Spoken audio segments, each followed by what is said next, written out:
Un cordial saludo para todos. En este video quiero explicarles cómo estadificar con las imágenes radiológicas de manera práctica un carcinoma escamocelular de nasofaringe. Y esto lo haré utilizando un caso real que interpreté y se trata de un hombre de 58 años con un cuadro clínico de descarga nasal sanguinolenta e hipoacusia derecha, a quien le piden inicialmente una tomografía del cuello con medio de contraste, en la cual estamos observando inicialmente este corte en el plano axial en ventana de tejidos blandos con medio de contraste por vía intravenosa. ¿Qué estamos observando en esta imagen? Estamos a la altura de la nasofaringe. Miren que en el lado izquierdo la nasofaringe presenta apariencia normal.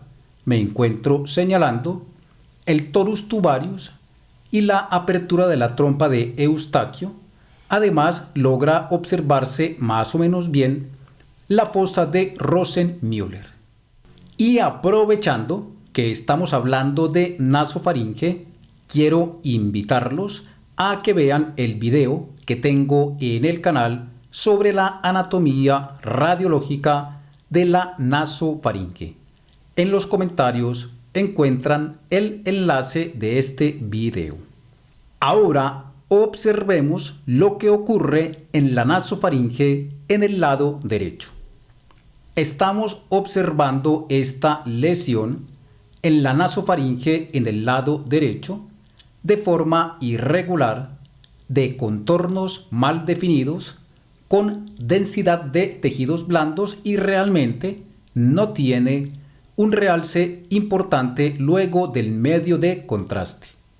Miren que oblitera o borra, por así decirlo, el torus tubarius, la apertura de la trompa de Eustaquio y la fosa de Rosenmüller.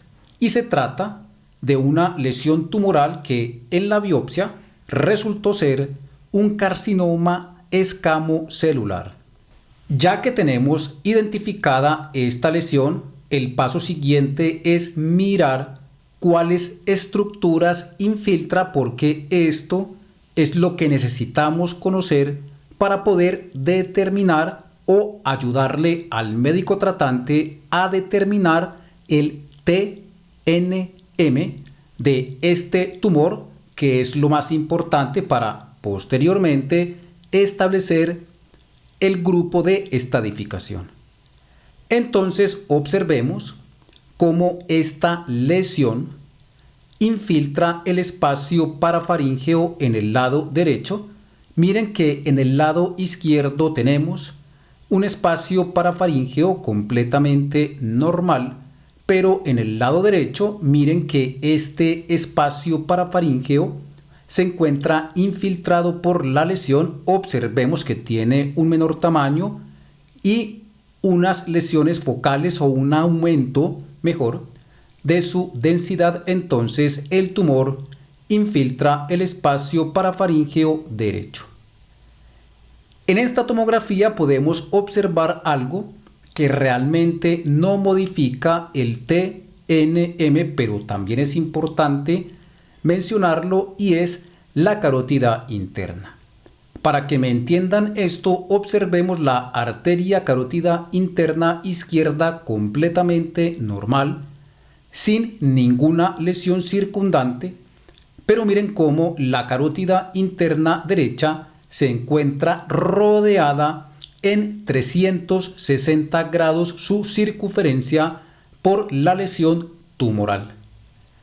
Y algo también muy importante que estamos observando con respecto a la extensión de esta lesión es la infiltración de los músculos prevertebrales.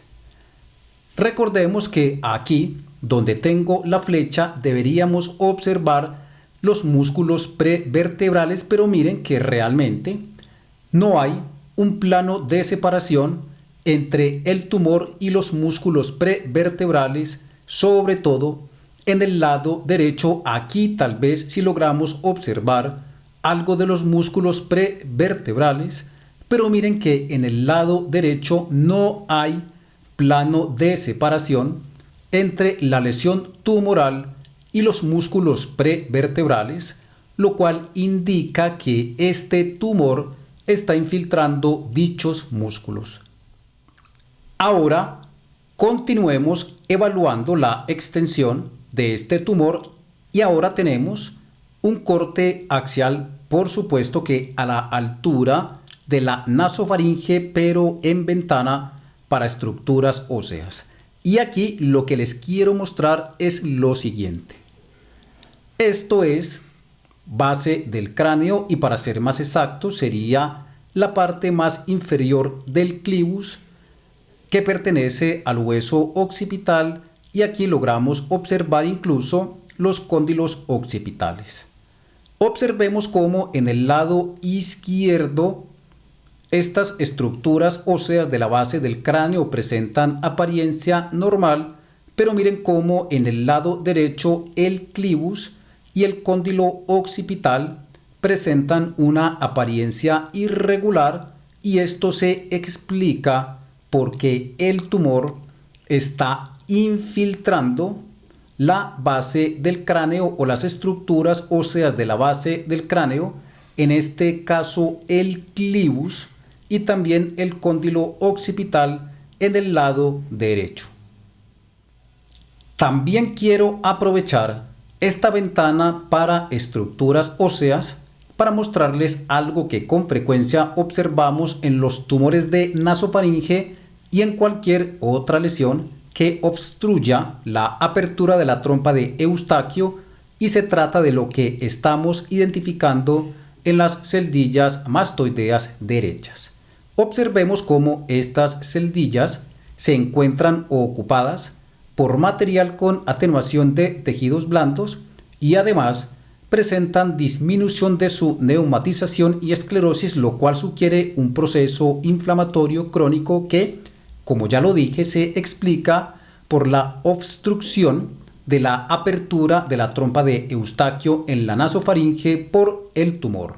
En este paciente tenemos una tercera imagen muy importante y se trata de una resonancia magnética. Estoy mostrando una secuencia en el plano axial potenciada en T1 sin supresión de grasa. Esta secuencia no tiene medio de contraste, pero lo que les quiero mostrar aquí es la infiltración de la base del cráneo, porque esta secuencia T1 sin supresión de grasa, sin medio de contraste, es muy buena para evaluar la infiltración de la base del cráneo. Aquí estamos observando la lesión tumoral que ya identificamos en la tomografía de forma irregular, de contornos mal definidos, hipointensa, y miren lo que está ocurriendo. Aquí me encuentro señalando la parte más inferior del clivus y los cóndilos occipitales. Aquí donde tengo la flecha es el cóndilo occipital izquierdo normal, que se observa normalmente hiperintenso en esta secuencia por la médula ósea, pero miren cómo el clivus en la línea media y también en el lado derecho y el cóndilo occipital derecho pierden esa hiperintensidad normal en T1 y se observan hipointensos, lo cual nos confirma la infiltración de la base del cráneo por el tumor. El carcinoma de nasofaringe es un tumor maligno primario originado de la mucosa de la nasofaringe, asociado principalmente con la infección por el virus del Epstein-Barr. Usualmente se localiza en el receso faríngeo lateral, o sea, la fosa de Rosenmüller, en la porción superolateral de la nasofaringe. Su pico de incidencia es entre los 40 y los 60 años y es raro en la población pediátrica. Y aquí viene lo más importante. Las imágenes radiológicas no se usan para el diagnóstico, sino para estadificación. Y a continuación, lo que vamos a hacer es trasladar lo que vimos en las imágenes al TNM para contribuir con esa estadificación. Entonces, pongamos en práctica lo observado en las imágenes con respecto al TNM. El TNM es lo que se utiliza para después determinar el grupo de estadificación y de esta manera definir el tratamiento. El TNM ustedes lo pueden encontrar en múltiples fuentes en internet. Lo único que hay que hacer es poner en cualquier buscador TNM nasofaringe y créanme que aparecerán múltiples fuentes en inglés y en español sobre el TNM. Lo que yo hice aquí con esta imagen, con esta diapositiva, fue copiar el TNM de alguna de esas fuentes y pegarlo para podérselos explicar. Entonces esto se convierte como en una especie de lista de chequeo de lo que tenemos que mirar en las imágenes para poder determinar el TNM final, que en nuestro paciente fue T3, N0 y MX, porque realmente yo no interpreté la tomografía de tórax y de abdomen. Eso lo hicieron los colegas que se dedican a las imágenes del tórax y del abdomen, pero si ustedes tienen a la mano no solo el cuello, sino el tórax y el abdomen y otros estudios de extensión, pueden también determinar la M. Entonces empecemos mirando cada uno de los criterios o de los ítems del TNM a ver con cuáles cumple y no cumple nuestro paciente. De hecho, aquí coloqué resaltado en amarillo lo que cumple nuestro paciente y lo que no lo dejé en color azul. Comencemos entonces. ¿Será nuestro paciente TX? Por supuesto que no. Miren que aquí dicen que el tumor primario no puede ser evaluado, pero es más que claro que el tumor primario sí puede ser evaluado. T0, tumor no identificado, pero adenopatías cervicales positivas para el virus del Epstein-Barr. Realmente el tumor sí lo estamos identificando. ¿Será esto TIS, o sea, un carcinoma in situ? Aunque esto es más un diagnóstico histológico, es obvio que esta lesión no corresponde a un carcinoma in situ. Miremos con respecto a T1 con qué cumple nuestro paciente de lo que dice T1. Tumor confinado a la nasofaringe, esto sí lo cumple nuestro paciente. Ya vimos que está confinado a la nasofaringe en el lado derecho, pero lo que sigue no lo tiene nuestro paciente. O extensión a la orofaringe, esto no, y o a la cavidad nasal sin compromiso parafaringeo. Entonces miren que con respecto a T1, lo único que cumple nuestro paciente es donde dice tumor confinado a la nasofaringe. Hasta ahora podríamos decir que nuestro paciente se queda en T1, pero es claro que realmente no se va a quedar ahí, porque miren lo que dicen en T2.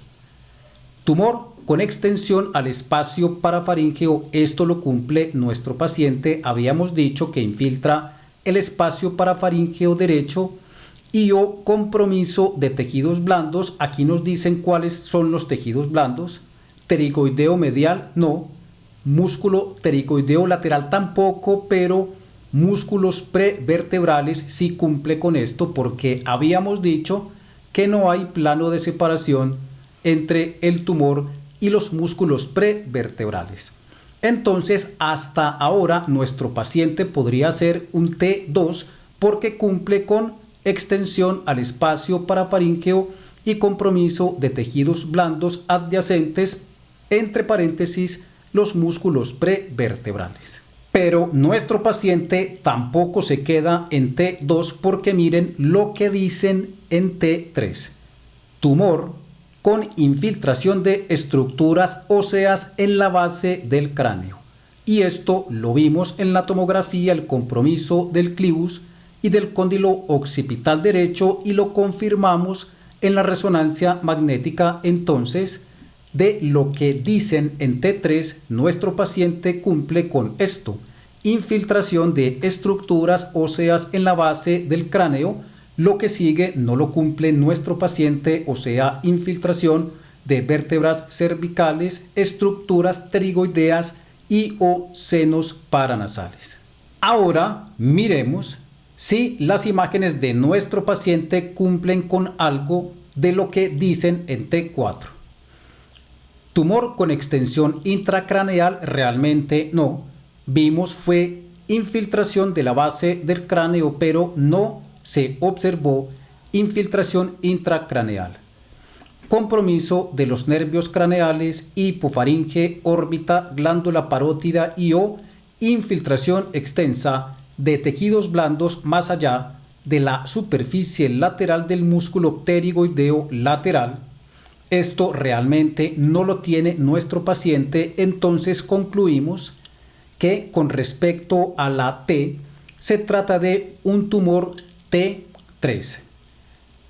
N0 porque no tenía adenopatías y por eso no muestro imágenes de los diferentes niveles ganglionares del cuello, porque no tenía imágenes.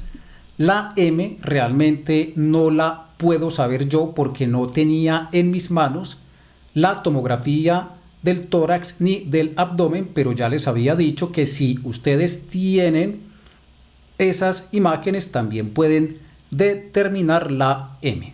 Ahora, también pueden haber estructuras comprometidas por el tumor, pero que no hagan parte de lo que dice el TNM. Sin embargo, hay que mencionarlo en los informes. Entonces, recordemos que habíamos dicho que este paciente tenía la arteria carótida interna derecha rodeada en 360 grados su circunferencia por el tumor, y eso tenemos que mirarlo muy bien y también debemos informarlo. Entonces ya observamos las imágenes del paciente, miramos lo que cumple de lo que dicen en el TNM, y el paso final, por supuesto, es dejar todo esto por escrito. En el caso de un radiólogo, en el informe radiológico, pero en el caso de algún colega no radiólogo, también es importante dejar consignado estos hallazgos en la historia clínica del paciente.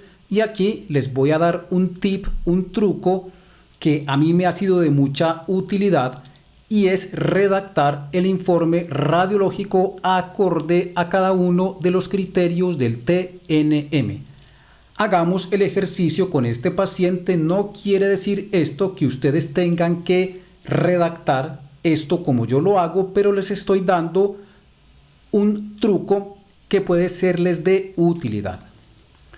Si yo fuera en este momento a consignar un informe radiológico de este paciente, diría algo como lo siguiente: lesión de apariencia tumoral en la nasofaringe en el lado derecho, de forma irregular, de contornos mal definidos, con atenuación de tejidos blandos, con escaso realce luego del medio de contraste que oblitera el torus tubarius, la apertura de la trompa de Eustaquio y la fosa de Rosenmüller, la cual se localiza en la nasofaringe, sin extensión a la orofaringe, a la cavidad nasal. Sin embargo, se aprecia infiltración del espacio parafaríngeo derecho y compromiso de tejidos blandos adyacentes consistente en invasión de los músculos prevertebrales. Además, el tumor infiltra estructuras óseas de la base del cráneo, incluyendo el clivus en la línea media y el cóndilo occipital derecho. Sin embargo, no invade vértebras cervicales, estructuras pterigoideas ni los senos paranasales. No se aprecia extensión intracraneana, compromiso de los nervios craneales, hipofaringe, órbita, glándula parótida, ni infiltración extensa de tejidos blandos más allá de la superficie lateral del músculo pterigoideo lateral. Claro que si a ustedes les parece que un informe así queda muy extenso, es decir, diciendo lo que sí tiene del TNM y lo que no tiene, otra opción para que el informe quede más breve es mencionar únicamente lo que es positivo. Ya eso queda a gusto de ustedes, de cómo quieran informar el estudio o cómo quieran consignarlo en la historia clínica, pero si lo quieren hacer más breve, uno podría decir algo como esto: tumor en la nasofaringe de forma irregular, de contornos mal definidos, con atenuación de tejidos blandos, con escaso realce luego del medio de contraste, confinado a la nasofaringe en el lado derecho, con extensión al espacio parafaríngeo e infiltración de los músculos prevertebrales, punto seguido. Además, se aprecia infiltración de estructuras óseas en la base del cráneo, incluyendo el clivus y el cóndilo occipital derecho, punto. No hay adenopatías. Y ya dijimos que con respecto a la M, sí tenemos. Los otros estudios de extensión podemos determinarla, pero en mi caso, como me dedico a la neuroradiología y la radiología de cabeza y cuello, la evaluación de las imágenes del tórax y del abdomen queda en manos de mis colegas expertos en estas áreas corporales. Muy bien, estimados amigos y colegas, espero que les haya gustado este video práctico de cómo estadificar por imágenes un tumor de la nasofaringe. Muchas gracias por su tiempo y nos vemos en otros videos.